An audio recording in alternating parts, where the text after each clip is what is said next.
अच्छा जी, अब जो है वो एक्सपेरिमेंट नंबर 1 की ऑब्जर्वेशन एंड कैलकुलेशंस पे आ जाते हैं। ऑब्जर्वेशन एंड कैलकुलेशंस के अंदर बेसिकली हम लोगों ने अमाउंट फाइंड करनी है एसिटिक एसिड की। इस चीज़ को आपने याद रखना है। किसी भी सबस्टांस की अमाउंट फाइंड करने का बड़ा आसान सा फॉर्मूला है कि आप उसकी मोलैरिटी को उसके मोलिकुलर मास के साथ मल्टीप्लाई कर दें। क्लियर है? अच्छा, अगर जो है वो मोलिकुलर मास की बात करें तो एसिटिक एसिड का मोलर मास कितना होता है? एसिटिक एसिड का फॉर्मूला होता है जी CH3COOH।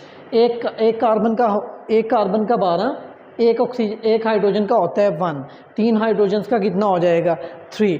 सो 3 + 12 कितना हो जाएगा 15, और फिर 15 + 12 कितना हो जाएगा 27, और एक ऑक्सीजन का होता है 16, 2 ऑक्सीजन का कितना हो जाएगा, ये हो जाएगा 16 को 2 से मल्टीप्लाई करें 32। सो 32 + 27 59, और 59 और हाइड्रोजन का फिर होगा 1। सो टोटल जो है वो 59 + 1 कितना हो जाएगा 60। तो इसका मतलब एसिटिक एसिड का जो मोलिकुलर मास है वो कितना होता है 60 होता है। एसिटिक एसिड के मोलिकुलर मास का तो हमें पता चल गया, मगर इसकी मोलैरिटी का हमें अंदाज़ा नहीं है। तो इसकी मोलैरिटी जो है वो हम लोग फाइंड कर लेंगे। इसकी मोलैरिटी की कैलकुलेशन के लिए हमने बड़ा आसान सा फॉर्मूला यूज़ करना है। जिस भी सबस्टांस की आपने मोलैरिटी फाइंड करनी है टाइट्रेशन के अंदर, आपने उसके लिए एक ही फॉर्मूला यूज़ करना है, M1V1/N1 = M2V2/N2। सबके अंदर आपने जितनी भी टाइट्रेशन है सबके अंदर मोलैरिटी निकालने के लिए आपने यही फॉर्मूला यूज़ करना है। अच्छा, मोलैरिटी निकालते हुए आपने फिर एक स्टेप करना है कि आपने दोनों के नंबर ऑफ़ मोल्स निकालने हैं। अच्छा, एक चीज़ अभी नोटिस कर लें कि आप अभी डिसाइड कर लें कि आपने बेस को किस साइड पे रखना है और एसिड को किस साइड पे रखना है। मैं क्या करता हूँ, ड्यूरिंग टाइट्रेशंस में बेस को जो है वो ड्यूरिंग मोलैरिटी कैलकुलेशंस में बेस को जो है वो राइट साइड पे रखता हूँ और एसिड को लेफ़्ट साइड पे रखता हूँ। ये आपकी अपनी मर्ज़ी है, आप बेस को इस साइड पर रख सकती हैं और एसिड को इस साइड पर भी रख सकती हैं, कोई इशू नहीं। एसिड को लेफ़्ट साइड पर रखा है तो इस तरफ जो सारी वैल्यूज़ होंगी वो एसिड की होंगी। बेस को मैंने राइट साइड पर रखा है। हमने first of all number of moles निकालने हैं, ठीक है, क्योंकि मोलैरिटी और वॉल्यूम का ऑलमोस्ट हमें पता है दोनों का, जस्ट हमें एसिड की मोलैरिटी नहीं पता, वही हमने निकालनी है। अच्छा, नंबर ऑफ़ मोल्स निकाल लेते हैं। नंबर ऑफ़ मोल्स आप हमेशा निकालते हैं रिएक्शन से। नंबर ऑफ़ मोल्स की कैलकुलेशन के लिए आप रिएक्शन करवाते हैं। अच्छा, रिएक्शन में क्या होगा, जब एसिटिक एसिड रिएक्ट करता है सोडियम हाइड्रोक्साइड के साथ तो हमारे पास वाटर बनता है और साथ में हमारे पास सोडियम एसीटेट सॉल्ट बनता है।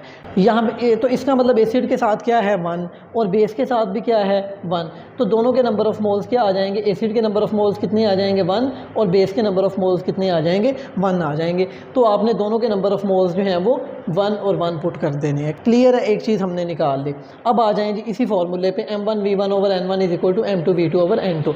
अच्छा, इस साइड पे लेफ़्ट साइड पे आपने एसिड की वैल्यूज़ पुट करनी है। एसिड की मोलैरिटी वही तो हमने निकालनी है, और एसिड का वॉल्यूम जो है वो आप लोग उसके लिए टेबल यूज़ करेंगे जो हमने लास्ट में टेबल ड्रॉ किया था। उस टेबल के अंदर जो हमने वैल्यूज़ पुट की थी, average volume at the end आपने निकाला था एसिड का, वो कितना था, वो 2 था। आपने वो 2 जो है वो यहाँ पे पुट कर देना है, और एसिड के नंबर ऑफ़ मोल आपने 1 पुट कर दिए रिएक्शन से।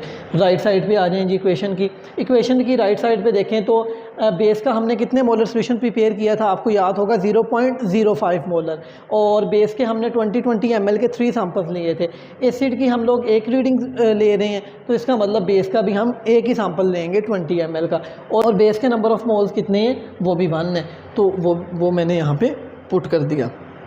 अच्छा जी, अब कैलकुलेशंस कर लें। कैलकुलेशन में 0.05 को 20 से मल्टीप्लाई करके उसको 2 पे डिवाइड कर देंगे तो आंसर आ जाएगा। मोलैरिटी आ गई आपके पास 0.5। अच्छा, मोलिकुलर मास आपको पहले पता था, मोलैरिटी आपने निकाल ली, इन दोनों को आपस में मल्टीप्लाई कर दें तो हमारे पास जो है वो अमाउंट आ जाएगी। अच्छा, एक चीज़ आपने यहाँ पर नोटिस करनी है कि जो अमाउंट आएगी एसिटिक एसिड की स्टार्ट के अंदर, वो हमेशा होगी, या किसी भी सबस्टांस की जो स्टार्ट के अंदर अमाउंट आएगी वो हमेशा डेसीमीटर क्यूब के अंदर होगी। ठीक है, तो आप अगर बाद में उसको सेंटीमीटर क्यूब में चेंज करना चाहते हैं तो कर लें। ठीक है, एसिटिक एसिड की जो अमाउंट आएगी वो किसके अंदर होगी, डेसीमीटर क्यूब के अंदर।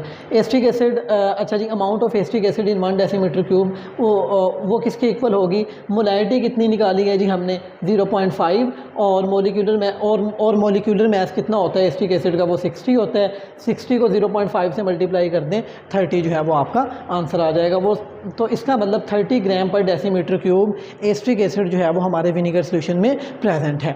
अच्छा, अगर वो मतलब कोई कंडीशन प्रोवाइड ना करे, मतलब वो अगर 100 सेंटीमीटर क्यूब वाली कंडीशन हमें प्रोवाइड ना करता तो हमने आंसर यहीं तक लिखना था। अगर वो कंडीशन प्रोवाइड कर दिया कि आपने 100 सेंटीमीटर क्यूब विनीगर सोल्यूशन में से अमाउंट फाइंड करनी है, तो उसके बाद आपको नेक्स्ट कैलकुलेशन भी करनी पड़ेगी।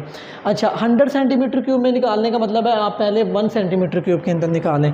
1 सेंटीमीटर क्यूब के अंदर मतलब डेसीमीटर क्यूब को आप पहले जो है वो सेंटीमीटर क्यूब में चेंज करेंगे। Amount of acetic acid in 1 centimetre cube निकालने के लिए डेसीमीटर क्यूब को सेंटीमीटर क्यूब में चेंज करने के लिए आप जो भी आपका आंसर है उसको 1000 के ऊपर डिवाइड कर दें आपका, तो आपकी अमाउंट जो है वो 1 सेंटीमीटर क्यूब के अंदर आ जाएगी। 100 सेंटीमीटर क्यूब के अंदर जो एस्ट्रिक एसिड की अमाउंट है वो निकालने के लिए आप क्या करेंगे, अपने आंसर को 100 के साथ मल्टीप्लाई कर देंगे, वो आपका आंसर आ जाएगा फाइनल। अगर तो आपको अमाउंट चाहिए 100 सेंटीमीटर क्यूब के अंदर तो 100 के साथ मल्टीप्लाई कर दें आंसर को। अगर आपको अमाउंट चाहिए 50 सेंटीमीटर क्यूब के अंदर तो 50 के साथ आंसर को मल्टीप्लाई कर दें।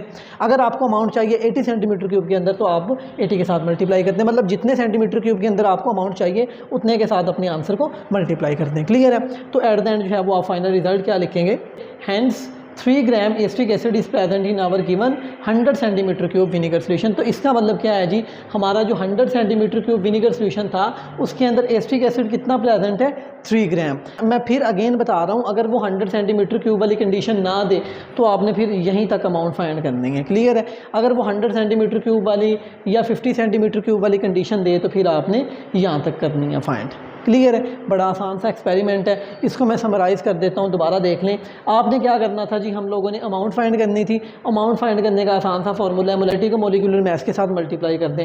मोलिकुलर मास का हमें पता होता है, एस्ट्रिक एसिड का होता है वो 60, और इसकी मोलैरिटी आप लोगों ने फाइंड कर लेनी है M1V1/N1 = M2V2/N2 मोलैरिटी फार्मूला से। इसकी मोलैरिटी फाइंड करके आपने सारी लेफ्ट साइड पे एसिड की मोलैरिटी, इसका वॉल्यूम, इसके number of moles, right side पे बेस की मोलैरिटी, बेस का वॉल्यूम, इसके नंबर ऑफ मोल्स पुट करके मोलैरिटी की वैल्यू निकाल लेनी है। जो मोलैरिटी की वैल्यू आएगी उसको आपने इसके मोलिकुलर मास के साथ मल्टीप्लाई करके आंसर निकाल लेना है। ठीक है? और वही आंसर और वो आंसर आएगा डेसीमीटर क्यूब के अंदर। उसको सेंटीमीटर क्यूब में चेंज करने के लिए उसको 1000 के ऊपर डिवाइड कर देना है, और जितने सेंटीमीटर क्यूब के अंदर आपको चाहिए अपने आंसर को उस सेंटीमीटर क्यूब के साथ मल्टीप्लाई करके आपका फाइनल आंसर आ जाएगा। क्लियर है? बड़ा आसान सा एक्सपेरिमेंट था। अच्छा जी, अब आपने क्या करना है, अब आपने चैनल को सब्सक्राइब करना है और इस वीडियो को लाइक करना है और इस वीडियो को अपने दोस्तों के साथ शेयर करना है। और तो ये काम आपने लाजमी करने हैं, क्योंकि आपने तो फ्री में वीडियो देख ली मगर इसके पीछे की मेहनत का आपको शायद अंदाज़ा नहीं है। ये सारे एक्सपेरिमेंट्स की सीरीज़ जो है वो आपको इंशाल्लाह एक प्लेलिस्ट की फॉर्म में मिल जाएगी। स्टे ट्यून्ड, स्टे कनेक्टेड और मेहनत करते रहें। इंशाल्लाह एक दिन अल्लाह ताला आपको भी नवाजेगा। Thank you so much.